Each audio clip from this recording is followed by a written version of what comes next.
Eh bien, je suis le professeur Meningo. Je dirige un service de chirurgie plastique, reconstructrice et esthétique, et également de chirurgie maxillofaciale, impliquée en chirurgie maxillofaciale, au sein d'un hôpital universitaire, l'hôpital Henri Mondor.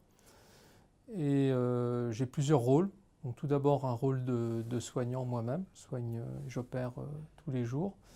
Donc là, en l'occurrence, je viens de finir une très grosse opération de féminisation de visage. Je suis spécialisé moi-même dans tout ce qui est chirurgie maxillofaciale et plastique de la face.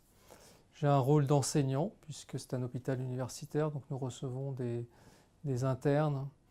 Et puis nous avons également beaucoup de diplômes dont je dois m'occuper. Et donc il y a toute une activité d'enseignement qui est très importante. Et puis un rôle de coordination de recherche.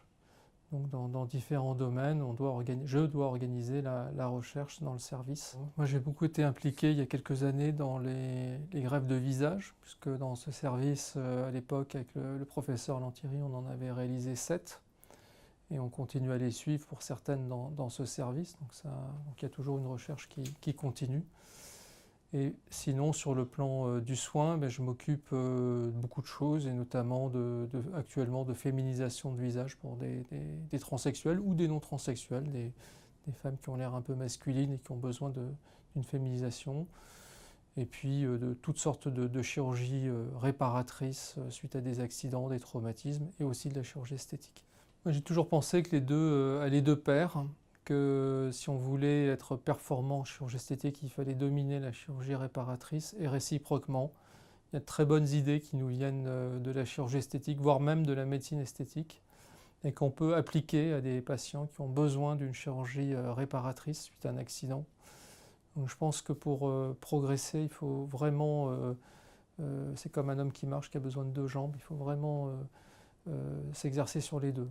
Le transhumanisme, c'est un sujet qui est très à la mode, on en parle beaucoup. C'est Laurent Alexandre, je crois, qui a dit effectivement que l'homme qui vivrait 1000 ans est déjà né. Bon, il y a aussi beaucoup de com derrière, et voilà. Mais c'est un très très vaste sujet, il y aurait beaucoup à dire. D'une part, l'homme augmenté existe déjà, c'est clair, chacun d'entre nous, avec un simple iPhone, on est capable de faire des choses incroyables qu'on n'était pas capable de faire il y a 30 ou 40 ans. On s'en souvient, les gens de ma génération s'en souviennent. Et donc ça, c'est déjà une chose. Si vivre plus vieux, il y a des moyens, il y a énormément de possibilités, mais ça intéresse peu de gens, il faut le dire. Les techniques qui permettent, quelquefois c'est des techniques toutes simples, hein, qui permettent de prolonger la vie, de jouer sur certains critères, etc. Donc elles existent, mais les médecins qui sont spécialisés en longévité, finalement, réunissent peu de patients. Après, est-ce qu'un jour ou l'autre on pourra vivre 1000 ans? Moi, je le crois. Est-ce que l'homme qui vivra 1000 ans est déjà né? Honnêtement, je n'en sais rien. J'ai testé sur moi-même le traitement Récosma, donc je vais en faire la généalogie. Dans ce service, on a pris le parti, dans toute la recherche que l'on organise, de tester également des procédures de médecine et de chirurgie esthétique. Ce qui se fait peu, hein. Les hôpitaux universitaires en chirurgie plastique ont plutôt tendance à privilégier la chirurgie réparatrice, et même souvent exclusivement. Donc nous, on s'est dit, puisque ces médecines, ces techniques concernent tellement de gens, puisque ça concerne tous les gens qui sont en bonne santé, il faut qu'on les évalue. Et donc on a décidé de créer une plateforme d'évaluation dans le domaine de la médecine régénérative, et puis aussi de la médecine et de la chirurgie esthétique. Et dans ce cadre-là, donc, nous avons pris contact avec la société qui vend donc, le laser Récosma, et nous avons décidé de réaliser une recherche pour l'évaluer. Et donc nous avons cherché des patients, ce que nous avons trouvé très facilement. Il n'y a pas eu besoin de beaucoup chercher. Et nous étions 2 investigateurs du service, et nous avons décidé également que nous avions confiance dans le produit, de le tester sur nous-mêmes. Et on en est assez content.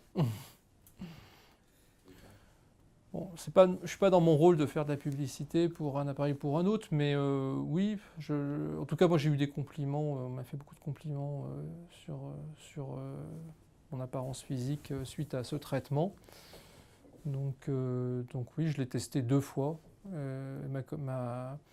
Ma collègue qui travaille avec moi sur ce sujet l'a également testé deux fois, donc elle en est contente aussi. Alors il y a beaucoup d'études en cours. Avec l'Imline, il y a une deuxième étude là, qui démarre sur le traitement des vergetures, qui est un problème mondial extrêmement répandu et pour lequel on propose énormément de choses mais qui ne sont pas efficaces. Donc on voudrait tester la possibilité de diminuer ces vergetures. Et sinon, on a énormément de recherches en cours sur le plasma enrichi en plaquettes, donc sur les kéloïdes, sur la sécheresse vaginale, sur la cicatrisation dans le domaine de l'esthétique, de la mésothérapie, de la repousse de cheveux. Voilà, donc c'est énormément de recherches actuellement, tout azimut, mais centré sur la cicatrisation, la cicatrisation des plaies en général, la chirurgie, la médecine esthétique en particulier. Moi, je suis très optimiste. Je pense qu'il vaut mieux être optimiste et se tromper de temps en temps que d'être pessimiste et d'avoir toujours raison.